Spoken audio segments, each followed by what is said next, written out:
അസ്സലാമു അലൈക്കും.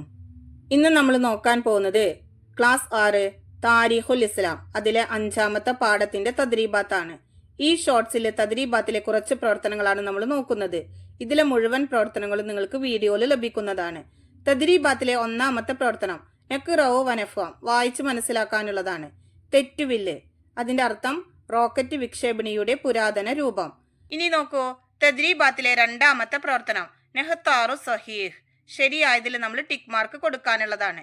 1ാമത്തേത് ഇറാഖിൽ ഇബ്രാഹിം അലൈഹിസലാം ജനിച്ച സ്ഥലം. ഓപ്ഷൻസ് നോക്കൂ: അഹ്കാഫ്, ഈജിപ്ത്, ബാബിലോൺ. ശരിയുത്തരം ബാബിലോൺ. 2. ഇബ്രാഹിം അലൈഹിസലാമിന്റെ പിതാവിന്റെ പേര്.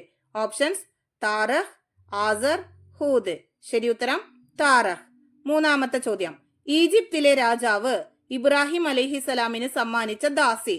ഓപ്ഷൻസ് നോക്കൂ: സാറ, ഹാജർ, ഹവ്വാ. ശരിയുത്തരം ഹാജർ. തദ്രീബാത്തിലെ 3ാമത്തെ പ്രവർത്തനം തഹ്സീസ് അസൈൻമെന്റ് ചെയ്യാനുള്ളതാണ്. ഈ പാഠത്തിൽ നിന്ന് 5 ചോദ്യങ്ങളും ഉത്തരങ്ങളും തയ്യാറാക്കുക. അപ്പൊ നമ്മൾ തന്നെയാണ് ചോദ്യങ്ങളും ഉത്തരങ്ങളും തയ്യാറാക്കേണ്ടത്. ആ പ്രവർത്തനം നോക്കൂ.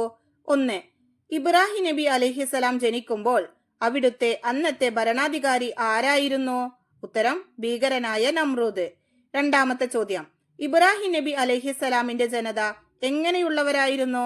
ഉത്തരം അവർ വിഗ്രഹങ്ങളും നക്ഷത്രങ്ങളും ആരാധിക്കുന്ന മുശ്രിക്കുകളായിരുന്നു.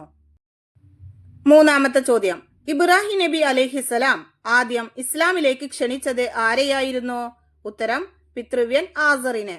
4ാമത്തെ ചോദ്യം ഈജിപ്തിൽ ഇബ്രാഹിം നബി അലൈഹിസലാം നേരിട്ട പരീക്ഷണം എന്തായിരുന്നു? ഉത്തരം സുന്ദരിയായ സാറ ബീവിയെ അവിടുത്തെ സ്വേച്ഛാധിപതിയായ രാജാവ് ആഗ്രഹിച്ചു. 5ാമത്തെ ചോദ്യം ഈജിപ്തിലെ രാജാവ് ഇബ്രാഹിം നബി അലൈഹിസലാമിന് സമ്മാനിച്ച ദാസിയുടെ പേര്. ഉത്തരം ഹാജർ ബീവി.